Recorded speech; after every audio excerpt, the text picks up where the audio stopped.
Hello hello hello जी, hello. कैसे हैं आप सब? I hope you all are doing great at your home. अब जीआईजीएल की जब हमने आंसर शीट की एनालिसिस करी तो बच्चों ने बोला कि यार मैम कंपनी लॉ की भी तो एनालिसिस करो। तो कंपनी लॉ की एनालिसिस करने के लिए मेरे बच्चे, हमारे एक स्टूडेंट के 72 मार्क्स आए हैं कंपनी लॉ में। उनका नाम है यश। उन्होंने यहां से बैच परचेज किया था, तो हमने उनकी आंसर शीट मंगाई और हमने देखा कि उन्होंने ऐसा क्या किया है जिससे आपको 72 मार्क्स आ सकते हैं। बट वो करने से पहले मेरी कुछ पर्सनल टिप्स जो मैं आपको स्पेसिफिकली कंपनी लॉ के लिए देना चाहूंगी। देखो, सबसे पहले तो पूरी कोशिश करो सेक्शन याद करने की। ट्राई करो टू लर्न सेक्शन। छोटे छोटे ऐसे वॉइस नोट्स बना लो, ठीक है? सेक्शन याद करते करते, अब मान लो 1 मिनट का वॉइस नोट बना लो जिसमें तुम 10 सेक्शन याद कर रहे हो। मान लो शेयर एंड शेयर कैपिटल है, section 42 private placement, 43 kinds of share, section 44 shares are movable property, 45 distinct, 46 share certificate, फिर उसके बाद 55 जो इंपॉर्टेंट है preference shares, 52 securities premium account, 53 shares can not be issued at discount. इस तरीके से ना छोटे छोटे वॉइस नोट्स बना लो और उनको सुनते रहो सुनते रहो सुनते रहो। तुम नॉर्मली कुछ नहीं भी कर रहे हो ना तो सुन लो, क्योंकि कुछ जाएगा तो नहीं। यस और नो?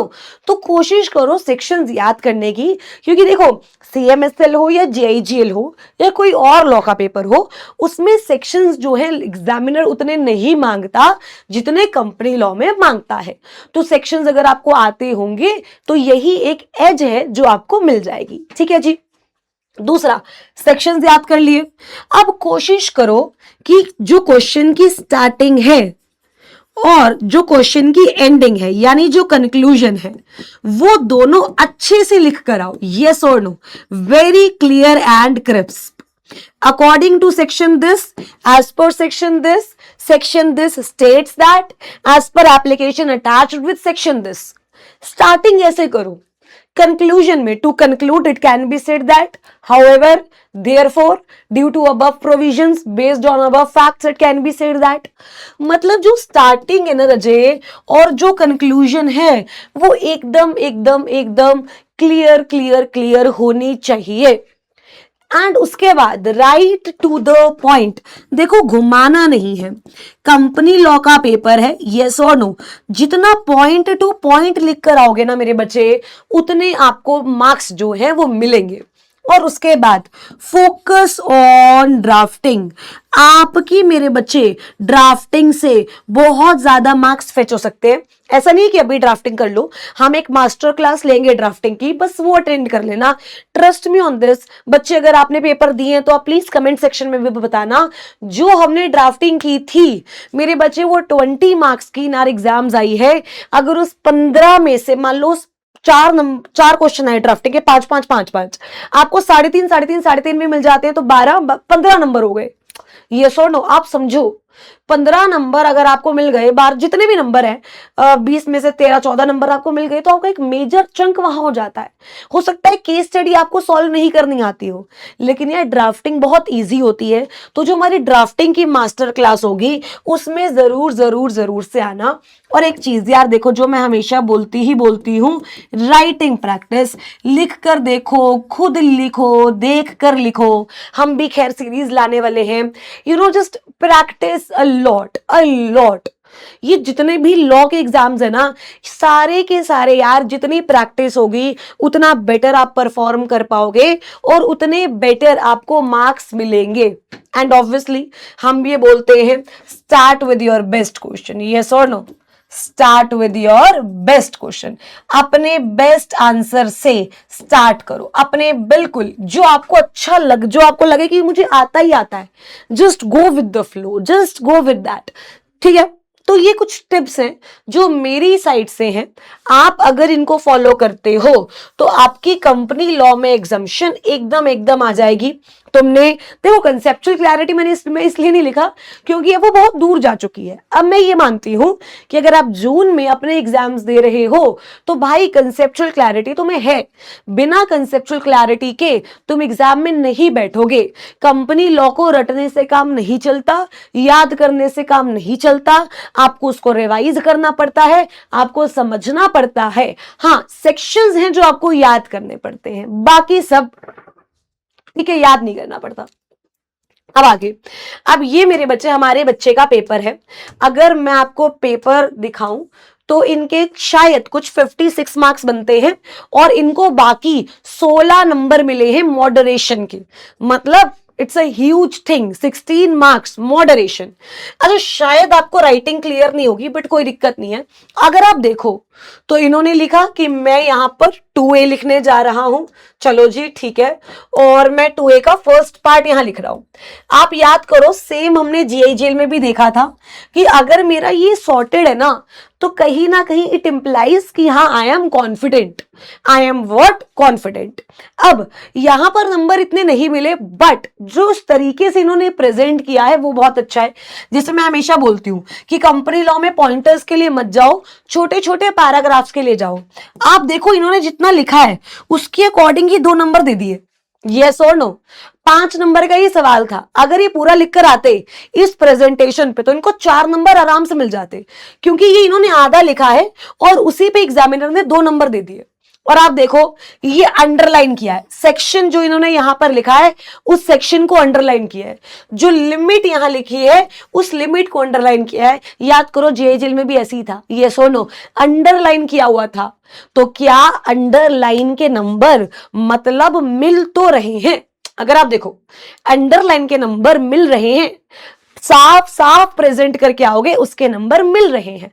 अगर आप वही कटिंग कर कर आओगे, कंपनी लॉ को पॉइंटर्स में लिख कर आओगे, बहुत बड़ी पैराग्राफ बना दोगे, तो देखो फिर वहां पर नंबर कटने इजी हो जाएंगे। यस और नो? सो हमें नंबर बटोरने हैं। हमारा जो कंपनी लॉ का पेपर है it should be very neat and clean. जो आता है वहां से शुरू करो और उसके सब पॉइंट्स उठाओ। ऐसा नहीं करना कि क्वेश्चन नंबर 2 उठाया उसके 2 पार्ट्स आते हैं, उसके बाद क्वेश्चन नंबर 3। ये गलत है, यहां पे फिर ये गलत चीज है।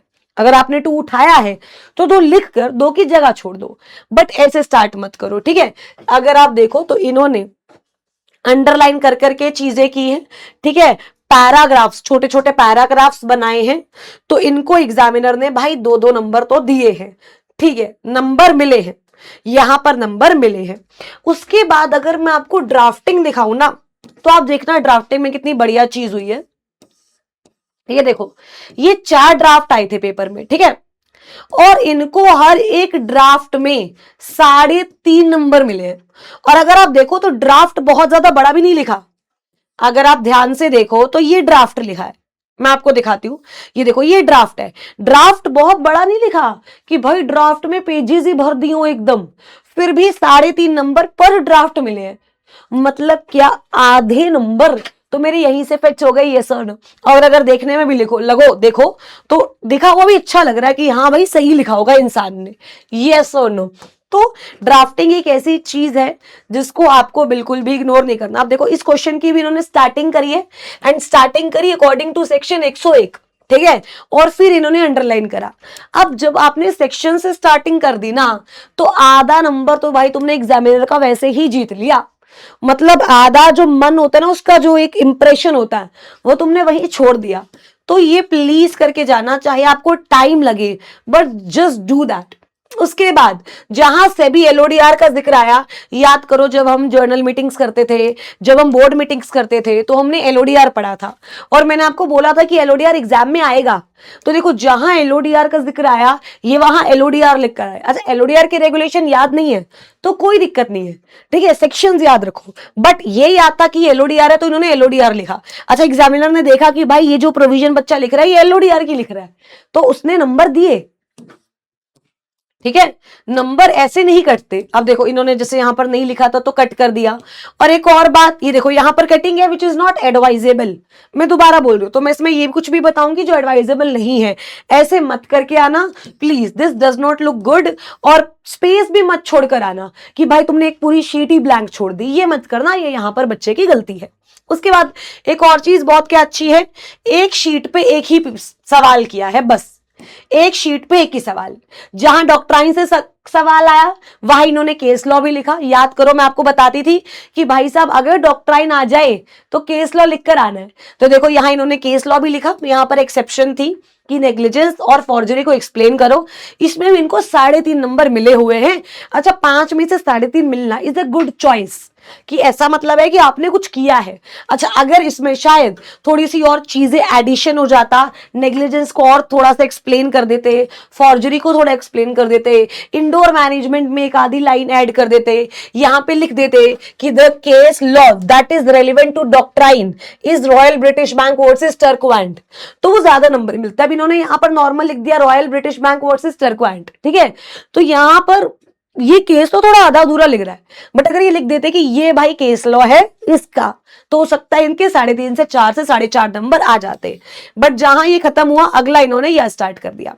अब देखो, अब ये जो सवाल है, ये सवाल बेसिकली था कि प्राइवेट कंपनी के मेंबर्स का कुछ तो सवाल था। अब अगर देखा जाए तो इन्होंने स्टेप वाइज स्टेप उस चीज को सॉल्व करके दिखाया है। मतलब क्या है, आपको देखो इस पेपर से एक बात सीखो कि खिचड़ी नहीं बनानी है। जितना देखने में अच्छा लगेगा, अपीलिंग लगेगा, उतने ज्यादा मार्क्स आप इजीली फिच कर पाओगे। पेपर देखने से मुझे कुछ बातें क्या पता चली। First is NEET and clean paper है बहुत ज्यादा, तो मॉडरेशन के मार्क्स भी अच्छे खासे मिले हैं। यस और no, neat and clean paper है, कोई अननेसेसरी कटिंग नहीं दिखी मुझे सिर्फ एक जगह के अलावा। यस और नो, नो अननेसेसरी कटिंग। उसके बाद अगर आप देखो अंडरलाइनिंग है चीजें, तो ये बहुत अच्छी बात है कि आपने चीजें अंडरलाइन कर रखी हैं। हर क्वेश्चन ऑलमोस्ट स्टार्ट कर रहे हो सेक्शन से, तो जब आप सेक्शन से स्टार्ट कर रहे हो ये बहुत तगड़ी बात है। उसके बाद स्मॉल स्मॉल पैराग्राफ्स आप लिख रहे हो, यस और नो, पूरा एक तरीके से हौच पौच नहीं कर रहे हो। उसके बाद आप जहां केस लॉ जाना है वहां केस लॉ जा रहा है, जहां एलओडीआर जाना है वहां एलओडीआर जा रहा है। तो इन सब चीजों को मिला करके अगर हम भी लिख कर आते हैं तो हमारी एग्जम्पशन फॉर श्योर हो जाती है, ठीक है, उसमें कोई भाई कमी नहीं है। तो बस अगर आपको कंपनी लॉ में एग्जम्पशन लेनी है तो ये कुछ चीजें हैं जो हमने एक टॉपर के पेपर से देखी हैं, और ये कुछ चीजें हैं मेरे बच्चे जो मैंने आपको बताई हैं। एंड ट्रस्ट मी गाइस, ये बहुत बहुत बहुत बेनिफिशियल होने वाला है आपके लिए। अभी हम टॉपर से भी बात कर लेंगे और एक बार उनसे भी पूछ लेंगे कि उनकी क्या टिप्स एंड ट्रिक्स है। आई होप ये आपको हेल्प किया हो। बाकी अगर कोई भी क्वेरी है you can always reach out to me. Thank you so much, have a great great great day. Thank you so much. Hello मेरे बच्चे, कैसे हैं आप? अच्छा हूँ मैम। तो सबसे पहली बात तो बहुत कॉन्ग्रेचुलेशंस यश आपको, because I thank you. Guess you scored the highest marks in company law. Thank you ma'am. So आज हम आपसे डिस्कशन करेंगे कि आने वाले बच्चों के लिए जो है ये मार्क्स का टारगेट कैसे अचीव हो, ठीक है रजे? Okay ma'am. तो सबसे पहले तो ये बताओ आपने कौन सा बैच लिया था? मैंने सर 1.0 लिया था, रेगुलर क्लासेस वाला। अच्छा, तो आपने सारी क्लास लाइव अटेंड करी कि रिकॉर्डेड? एक भी लाइव नहीं करी। सारी रिकॉर्डेड? सारी रिकॉर्डेड, इनफैक्ट मैंने तो मैराथन भी रिकॉर्डेड ही ली थी। अच्छा, 1.5x पे? हाँ मतलब 2x के आसपास। अरे बढ़िया बढ़िया। सो क्लासेस से आपको कितनी हेल्प मिली, कितनी क्लैरिटी मिली ये मार्क्स को अचीव करने में? मैम क्लासेस का ऐसा था कि मैंने मॉड्यूल प्रेफर नहीं किया था। मैंने क्लासेस ली, फिर हम्म, डायरेक्ट में गया बेरेक्ट पे। एमसीए हम्म, खोला था मैंने डायरेक्ट। मैंने मॉड्यूल इवन टच भी नहीं करा होगा 6 महीने में, क्योंकि मेरे हम्म, को पता था, क्योंकि उसमें जो रूल्स अमेंड हो जाते हैं वो उसमें नहीं आते हैं। तो बेरेक्ट पे गया, फिर हम्म, वहां से मैंने डायरेक्ट छोटे छोटे वॉइस नोट्स बना लिए। मतलब हम्म, कि हर चैप्टर के, मतलब 20 चैप्टर है तो 20 वॉइस नोट्स बना लिए और उनको एक जगह रख लिया। अब मेरे को वो चैप्टर रिवाइज करना है, तो मैं वो वॉइस नोट उठाता 5-10 मिनट का कैसे भी, और मेरा वो पूरा चैप्टर दिमाग में लिंक हो जाता था। तो फिर मैंने 1-2 महीने ऐसे किया, फिर मुझे लगा कि ये कुछ गलत हो रहा है। मैं मल्टीपल टाइम ऑफ रिवीजन कर लूंगा तो मेरे को रिटेंशन हो जाएगा, लेकिन मेरे को अंडरस्टैंडिंग नहीं होगी, क्योंकि वहां पे तो केस स्टडी आएगी, डायरेक्ट क्वेश्चन आएगा नहीं। तो फिर मैंने लिंकिंग स्टार्ट करी कि जैसे ईसोप के अंदर इंडिपेंडेंट डायरेक्टर नहीं आएगा, स्वेट इक्विटी में आएगा, तो फिर लिंकिंग स्टार्ट कर दी। तो फिर दिमाग पे ऐसे पूरा लिंक सा बन गया। तो उस हिसाब से फिर मैंने फिर क्वेश्चन करने स्टार्ट करे, तो फिर हो रहा था अच्छे अच्छे। तो मैंने फिर स्क्रैम्बल कर दिया एकदम से। और फिर आप अरे जो क्लासेस में करवा रहे थे वो आपका देख ही रहा था। बहुत बढ़िया बहुत बढ़िया। रजब, जैसे डीपीपीज होते हैं ना, हर चैप्टर के बाद आपको डीपीपीज मिलते हैं और टेस्ट होता है, सो वो आपने रेगुलर अटेम्प्ट करा?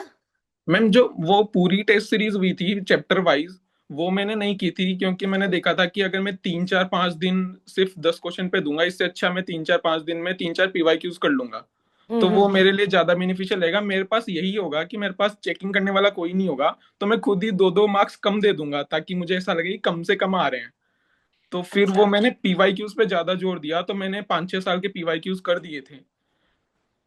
और फिर ओके। उसके बाद में मैंने यानी रिवीजन के टाइम आया, तो मेरे को लगा कि कुछ एकदम से स्क्रैम्बल कर दिया, मतलब 4 5 घंटे के अंदर पूरा मॉड्यूल आने लग गया।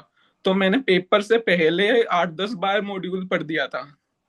पेपर से पहले तो मेरा ऑल ओवर 17 18 बार रिवाइज हुआ था कंपनी लॉ का, और कंपनी लॉ ही मुझे पसंद था, कि क्योंकि आगे जाके भी यही काम आना है, तो फिर वही उसी पे जोर बढ़िया। था।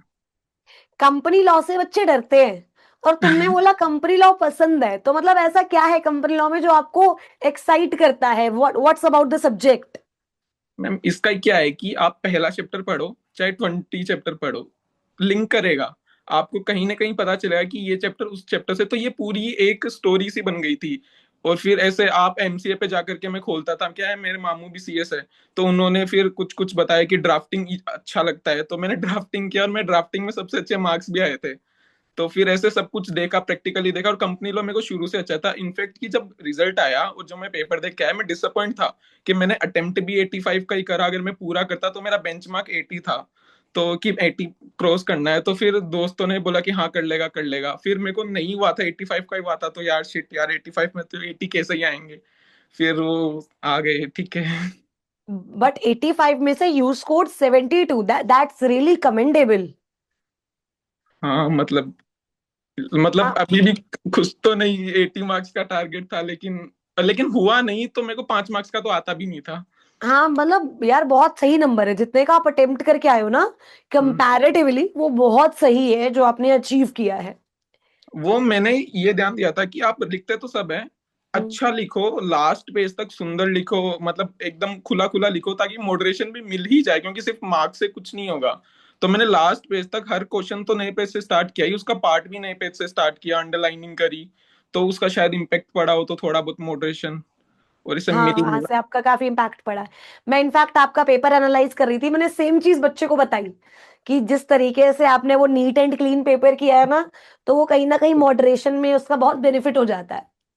क्योंकि आप सिर्फ मार्क्स से हाईएस्ट नहीं जा सकते हो, थोड़ा बहुत तो लक फैक्टर भी चाहिए, सुंदरता भी चाहिए, तो वो ही डाल हाँ, दी। शक्ल वैल्यू करती है सिर्फ, ठीक है जैसे मर्जी हो, बट कि जैसा हाँ, दिखता है वो क्वेश्चन पेपर आंसर, वो वैल्यू करता है। वही वही। और फिर बाकी मेरे को, जब आपने वो एजीएम की वो लिया था वन शॉट या फिर मैराथन ली थी, हम्म। तो वो पूरा एजीएम में मेरे को पता चला कि मैंने कुछ कुछ अभी छोड़ा है जो मैम करवा रही है। तो फिर तो मैंने सेक्शन की एक, मतलब जो एक ग्राफ नोटबुक आती थी छोटी सी, उस हम्म। पर सारे सेक्शन उतार दिए, और सेक्शन ऐसे नंबरिंग पे याद कर लिए कि एकदम 10 20 सेकंड के अंदर मैं पूरा एजीएम का सेक्शन बोल जाऊं।